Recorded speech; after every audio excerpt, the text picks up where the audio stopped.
Ano passado, nós ficamos entre os 5 primeiros colocados do Campeonato Brasileiro, fomos eliminados precocemente nas competições eliminatórias, isso em 2020. Tanto em 20 quanto em 2021, nós disputamos a final do Campeonato Carioca contra o nosso arquirrival, acabamos ficando com os vice-campeonatos, é pouco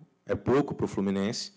né, que é um dos maiores vencedores do campeonato, mas a gente há de convir que um ano antes, em 2019, a gente tinha ficado em 5º colocado no Campeonato Estadual.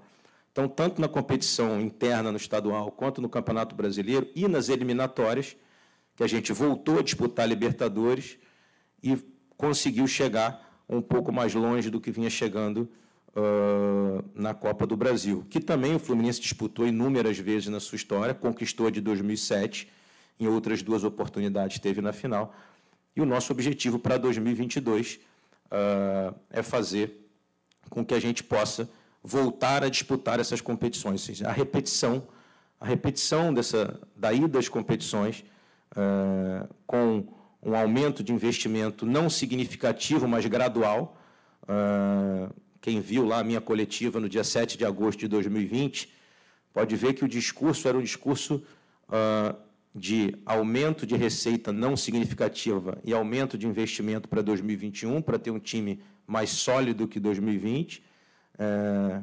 A única diferença de 20 para 21 é que quanto mais longe a gente vai na competição, a gente fica disputando 3 competições ao mesmo tempo, né?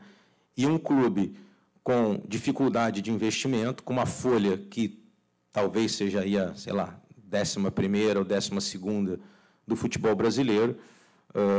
a gente disputar 3 competições simultaneamente faz com que a gente tivesse a queda que a gente teve no Campeonato Brasileiro, naquele momento onde a gente estava muito envolvido com a Libertadores e com a Copa do Brasil. E agora, infelizmente, com as eliminações que a gente teve, a gente volta todo o nosso foco para o Campeonato Brasileiro, que a gente está em 7º, para tentar voltar à Copa Libertadores no ano que vem. Então, assim, eu já adianto aqui a vocês que a gente, justamente por não ter abundância de recursos e ter uma dívida gigantesca que nos consome o fluxo de caixa, a gente é obrigado a esperar um pouco até o final do ano para fazer novos investimentos, para saber em que competição a gente vai estar. Por que a gente conseguiu aumentar o investimento no time de 2021? Porque com as receitas da Libertadores a gente canalizou todas essas receitas para o departamento de futebol e conseguiu fazer contratações um pouco mais pesadas do que havia feito em 2020. A notícia boa é que de 2020 para 2021, talvez a gente não se recorde, por causa do turbilhão da pandemia e das nossas vidas, o Campeonato Brasileiro acabou em fevereiro e logo em seguida começou a temporada. A gente teve 10 dias de férias e 10 dias para contratar jogador. Agora, a gente já consegue se planejar melhor, porque o Campeonato Brasileiro vai terminar em dezembro, como sempre terminou, e a gente vai conseguir pontualmente reforçar um pouco mais o elenco. Mas, repito, gradualmente, tijolo por tijolo, a gente vem fazendo com que o Fluminense volte a protagonizar dentro das nossas condições, e assim a gente vai seguir em frente com o nosso projeto, repito, sólido, de recuperação da instituição, que, obviamente, vai culminar com a recuperação dentro do campo e com as conquistas dentro do campo. Por vezes, os torcedores, como eu sou um torcedor, hoje estou presidente, mas sou um torcedor, às vezes o torcedor fica triste, contesta, manda perguntas com todo o direito, porque o torcedor é soberano, dizendo: presidente, mas a gente precisa ter logo um investimento alto para a gente poder voltar a vencer. Só que, infelizmente, o que a gente encontrou aqui foi uma dívida gigantesca, então a gente precisa pagar a dívida para abrir o fluxo de caixa. Como a gente já pagou muita dívida de 19 até aqui, a gente já conseguiu aumentar o investimento no time de futebol em 2021 e, dependendo da nossa classificação no Campeonato Brasileiro, ou a gente vai manter a mesma folha que a gente já ficou em 21, ou a gente ainda vai aumentar ela um pouquinho mais, e assim sucessivamente, para que a gente volte a bater lá em cima. Isso tudo que eu falei, e já vou passar a palavra aos jornalistas aí para que possam fazer as perguntas, esse trinômio de austeridade, credibilidade e estabilidade faz com que a gente esteja sendo visto de outra maneira pelo mercado. A conquista do patrocínio Master, a conquista de outros patrocínios, a conquista de investimentos, de pessoas que hoje nos procuram, a gente tem algumas conversas abertas com investidores, né? Isso faz com que o Fluminense tenha voltado a ser respeitado no mercado, que era a nossa principal ideia. E a prova de que eu estou dizendo isso a vocês é que daqui a 2 ou 3 minutos aí, a gente vai estar postando nas redes sociais uma conquista que a gente teve essa semana, muito grande, né,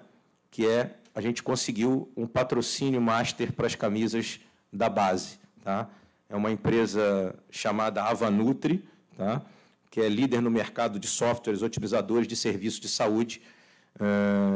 que vai estampar sua marca nas camisas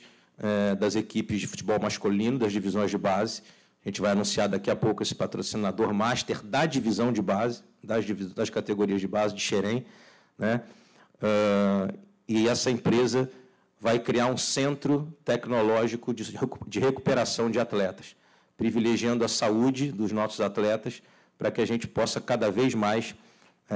formar grandes jogadores, como a gente vem formando, e, em especial, para que a gente possa utilizar esses jogadores no nosso time profissional, como a gente vem utilizando hoje. Talvez a gente não se dê conta, mas num jogo da Libertadores, salvo engano, contra o River, aqui no Maracanã, ou contra o Santa Fé, nós tínhamos 5 jogadores no time titular, oriundos de Xerém, e todos abaixo de 21 anos, 20 ou 21 anos. Isso é um dado muito importante. Eu acho que nenhum clube disputou a Copa Libertadores com 5 jogadores feitos na casa, com essa idade tão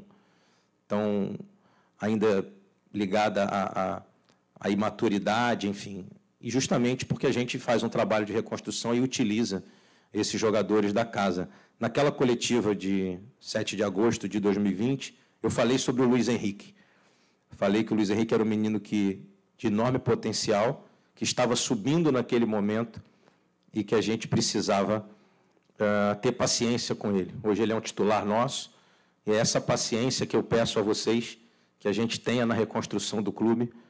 porque, como eu disse outro dia, vai levar tempo, vai levar algum tempo, mas a gente está fazendo de maneira muito sólida e muito coerente.